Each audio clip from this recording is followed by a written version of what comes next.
जय जोहार संगवारी आओ सुनथन मीणा म्यूजिक से ये गीत संगवारी अच्छा लगी तो चैनल सब्सक्राइब करो, शेयर करो और लाइक।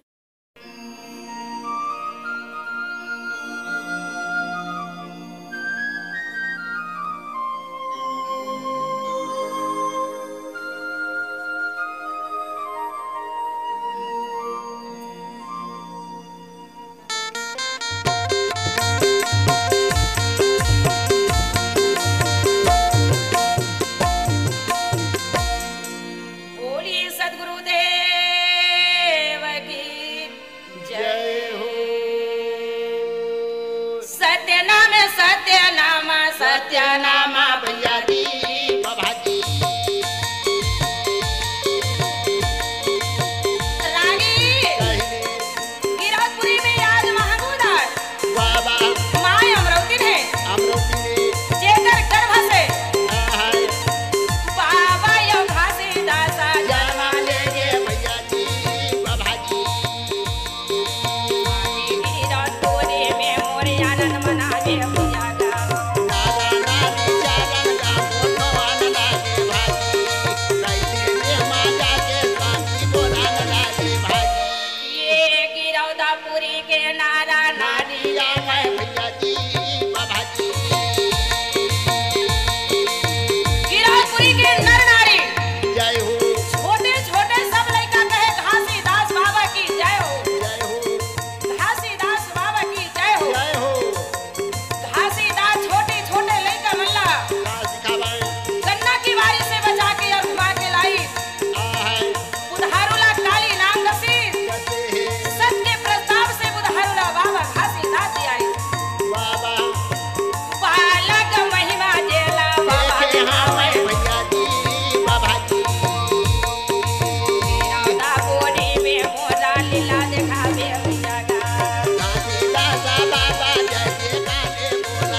ऐसे जब बोला सत्य के ध्यान लगी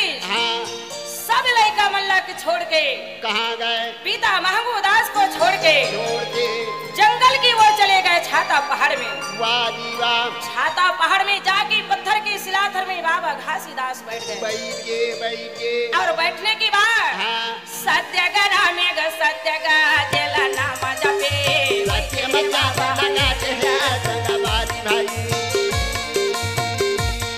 पत्थर की शिलाधर में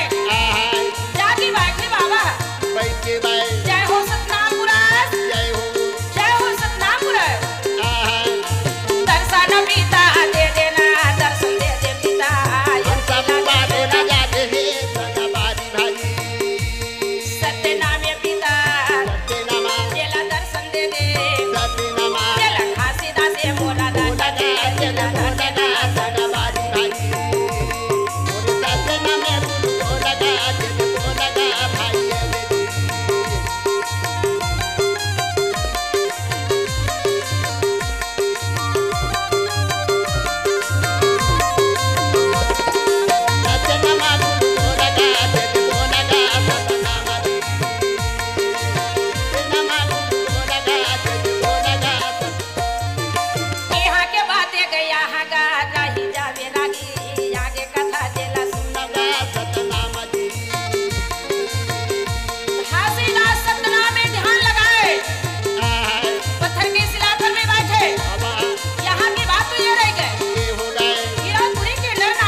तोर बेटा है ऐसे मन उदास करे का कराने और आज घर पुरिया गिरौदला छोड़ के जाके जंगल में बैठे बैठ गए भाई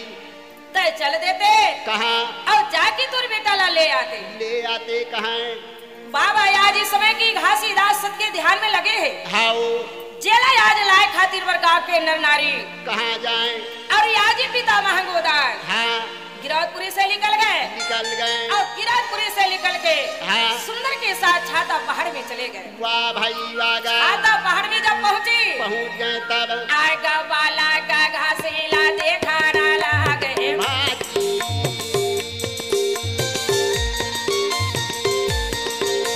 घासीदास बैठे पत्थर के शिलाथर में जाके आज गिरौदपुरी के संत में और पिता महंगोदास घासीदास के सिर में चल दी बेटा घासी तय घर लायो का बाहर छोड़ेगा चलो चलो चलो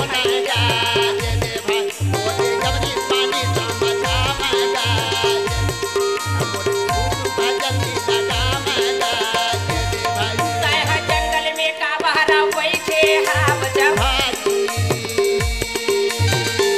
चल बेटा तय जंगल में काबर बैठे है तो मैं घर लेके बनाए हाँ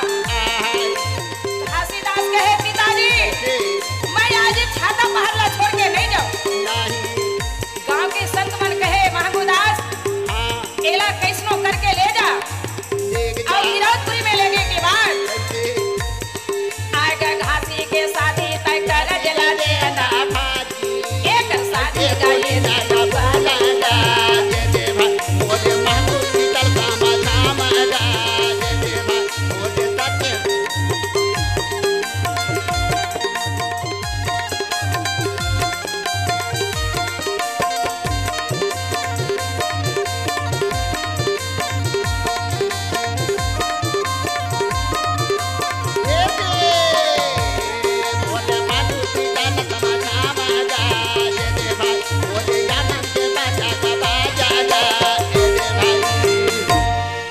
गिरौदपुरी के संत बन है आज सुंदर भुलियार के घासीदास ला छाता पहाड़ से गिरौदपुरी में ले आई पिता महंगोदास सुंदर के साथ लाने के बाद गिरौदपुरी की जो संत हवे जेला लेके आज सुंदर के साथ बहु खोजे बर चले जाते चले जा आज चलते चलते कहाँ सिरपुर आज ना है बाबा सरसिया जला कैथेगा वही गांव में आज महंगो एक संत ला लेके चले गए ओ आज सिरपुर गांव में हाँ ये समय की आज वहाँ संत दास वहाँ पर में महंत थे राजी हाबो जेकर घर की आज समय की नारी है हाँ एला सत्य माता की थे जय हो जेकर घर में हाँ सुंदर के साथ में पुत्री आज वहाँ जन्म ले रहे वो मैया के नाम या सखुरा हवे रागी हाबो ओकर नाम हवे सखुरा पुराए जब आज इस समय हाँ। पिता महमूदास काबुलाए अपन गांव की एक जन संत ला लेके जब ओकर घर में पहुंच गए तब संत दास कही थे बेटी सखुरा हाँ मोर घर में सगाया है सगाया गे सगल लोटा में पानी दे दे बेटी पानी दे दे सखुरा दे भाई सखुरा की उम्र है आज इस समय 18 साल के हवे सुंदर जब लोटा में पानी लेके आवत है आगे तब पानी दे के नियम नारी मन के एक ठन बहुत सोचे के बात है कैसे कोई मेरे के सगा आए है आ गए वो सगा पर पानी देना है तब रागे हाँ लोटा में हाथ या जल में नहीं डूबना चाहिए और दूसरा नियम काए वो लोटा में पानी देवा था तो लोटा पानी कम नहीं होना चाहिए पूरा शीघ्र रहना चाहिए और तीसरा बात काए पानी ला धरती में मरावत है हाँ तो लोटा के पानी धरती में नहीं गिरना चाहिए ये आज नारी मन के पानी दे के नियम हमें रागी हाबो ऐसे सफरा जब लोटा में जल निकाली हाँ। और जल निकाल के आज वहाँ पर में बाबा महंगू दास और सगा के जला जब पानी दीस और पानी दे के जब धरती में मराई ना हाँ। देख तो रागी हुआ जला हरा धरती में नहीं दूंगा वो जल धरती में नहीं गिरा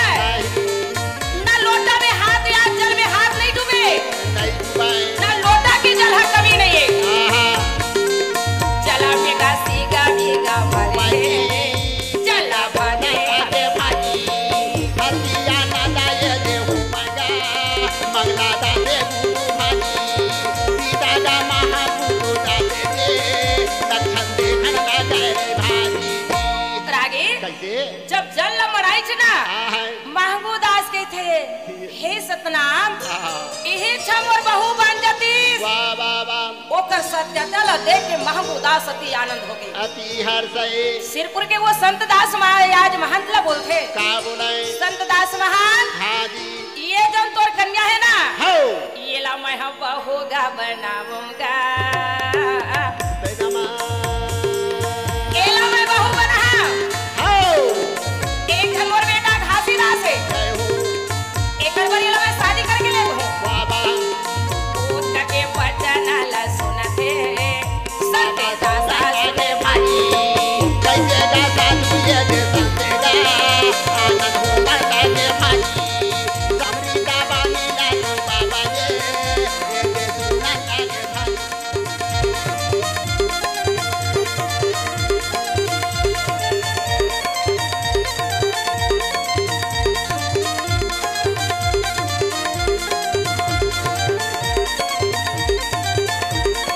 जय हो बाजा जय हो मैं कैसे गा सबको बोला गा महंगू दास यति आनंद हो गए हाँ और सफुरा ला घासीदास के लिए सुंदर आज महाप्र में शादी करे के लिए मांग ली मांग ले भाई और मांगे के बाद में आ गए गिरौदपुरी में आगे आगे और गिरौदपुरी में आने के बाद हाँ बड़ा सुंदर के साथ में आज वहाँ पर में शादी के लगन तिथि धरा दी जय हो के या शादी के लगन तिथि सुंदर के साथ में महंगोदा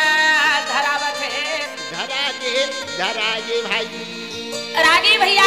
आजी सोमवार के तेरे दे दे मंगल के मायने मायने बुधवार के दिन बरात है वागू वागा सब झल्ला शादी के न्योता है दे दे मैं काका मल्ला न्योता है हाउ काकी मल्ला न्योता है नेवत दे मामा मल्ला न्योता है नेवता है मामी मल्ला न्योता है नेवता है और दीदी मल्ला न्योता है जरूर सब झल्ला न्योता है नेवता दे दी चौ भाटो मन ला छोड़ा था बा नहीं ये सब जाते घासीदास के बरात में वाह भाई वागा रागी हाँ जब बरात सजा के निकला थे हाँ तो बरतिया कौन बने जानते हैं कोने आज जब का फुल पैंट वाला ते मनहा बरतिया बने रागी हाबो जी ए हा बरात जाते घासीदास के हाँ फुल पैंट वाला मन बरतिया है बरतिया ये अभिकनिया में हाँ अब वो पहर का चला वो बाहर जानते हैं हाँ हाँ अरे तो होती वाला मन घर दिया बने रागी हाबो जी बेटी मास्टर हाँ हमर भैया मोहन बघेल धोती पहन लेती त का होती काय होती चाज बारात आए है ता हाँ वाह वाह ए समय की बरात सजा के घासीदास हाउ आए गए सिरपुर बाराते हरे गाना लागे सिरपुर बारात जाते आज सबकी महिमा ला जान गए गिरौदपुरी की जनता झरियापुर से एवं समझाए के लिए तैयार है तैयारे भैया गाड़ी और बैला सजावन लागे कैसे मजा तू चला गा दे भाई मोटे लेके बाराती का जावा गा दे गिरौदपुरी से आज बारात निकाल के हाउ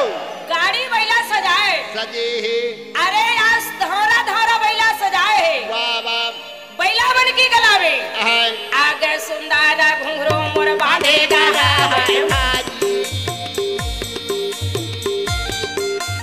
बैला बना जब रे गए तो ओकर घुंघरू रहे तो बाजने लगे रागी आगे सिरपुर बाराते हया बना लागे भैया सा ना ना ना ना ना ना ना मोटे पति मंगल के देगा मागा दे भाई मोटे माता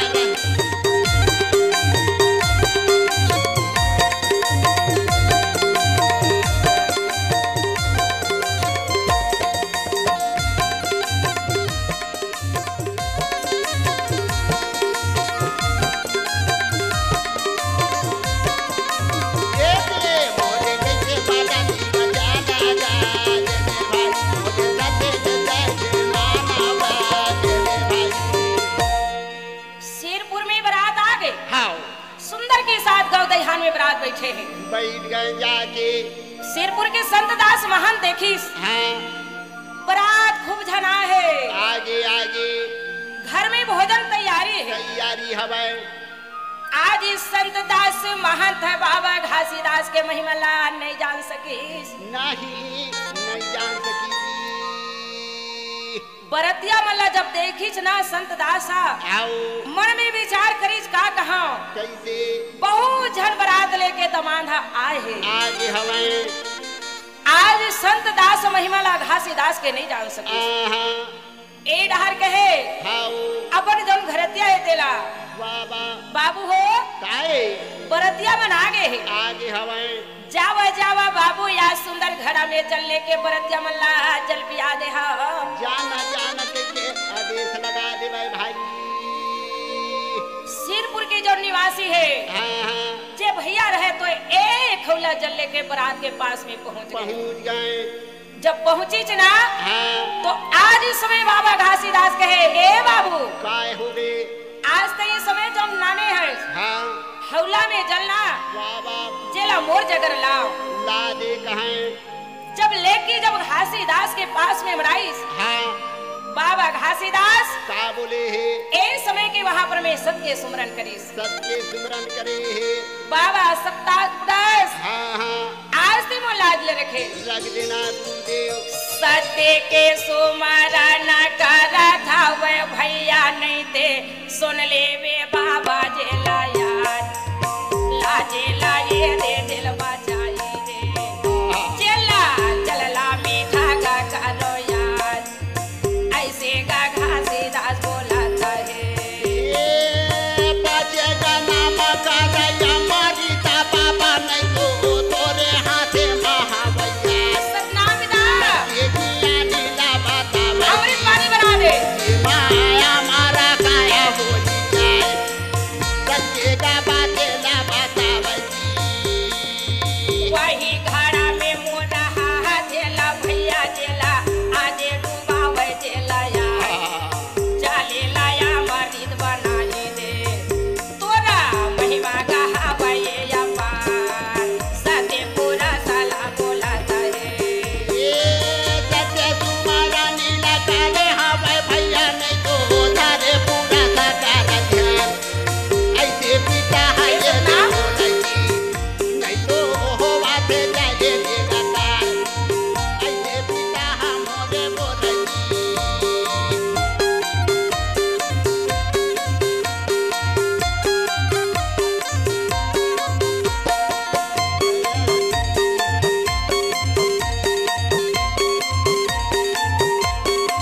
सच्चा पूरा सच्चे तुम्हारा नीला भैया नहीं तो तारे पूरा के दरबार खड़े है सकाला बाराती तेरा देखा दे बाबा नाचिया खड़े है सकाला बाराती बाबा घासीदास हो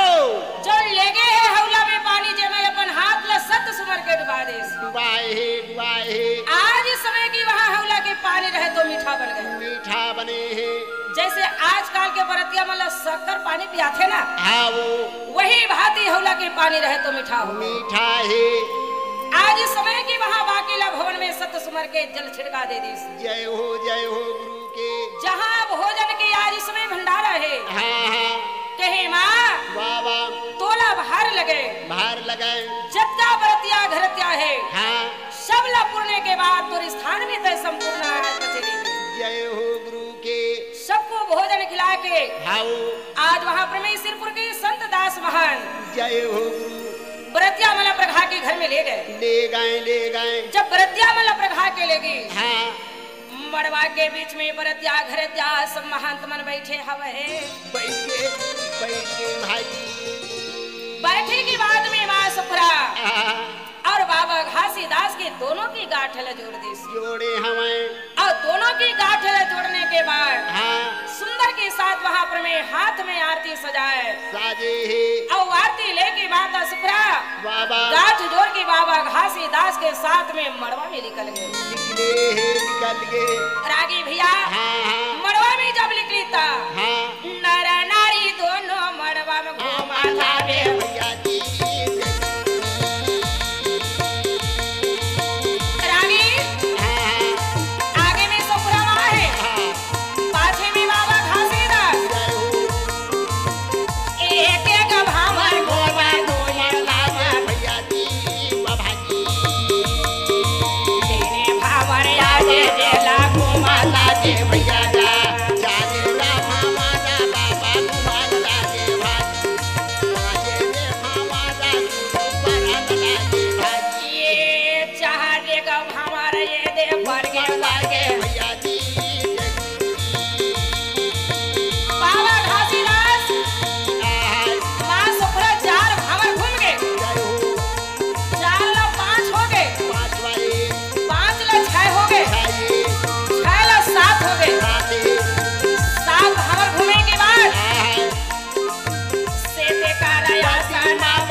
घासीदास हाउ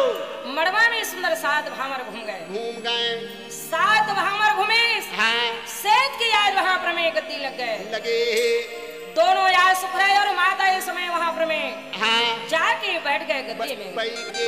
के रागी भैया हाउ सपुरा मैया और बाबा घासीदास के याद दाहित पर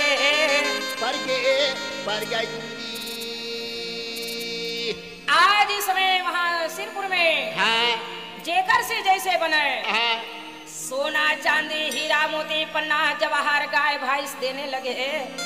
मैं चरण माजी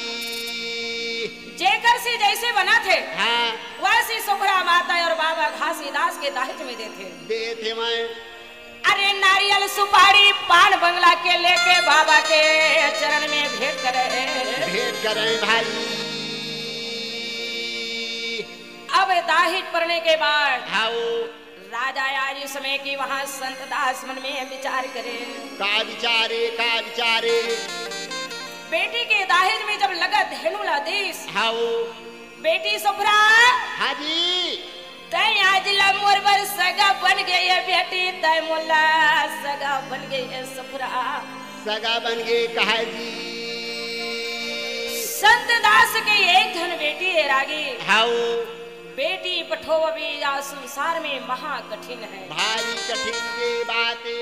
जब बाबा घासीदास के साथ में हाँ सफरा ला विदा देते दे मैं तब तो का बोले थे माता के नैनो लगा नीरा चला थे भैया जी वाह भाजी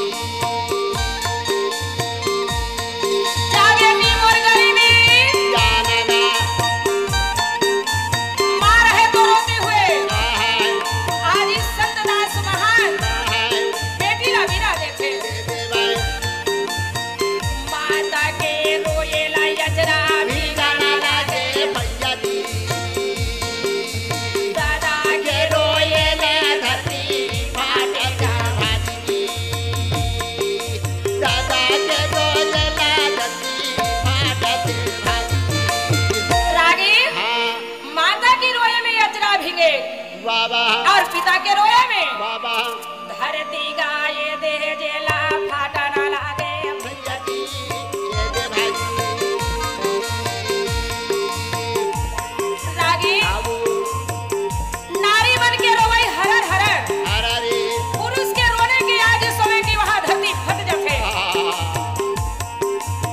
सब पूरा ला विदा जेला दे मन लगे भैया जी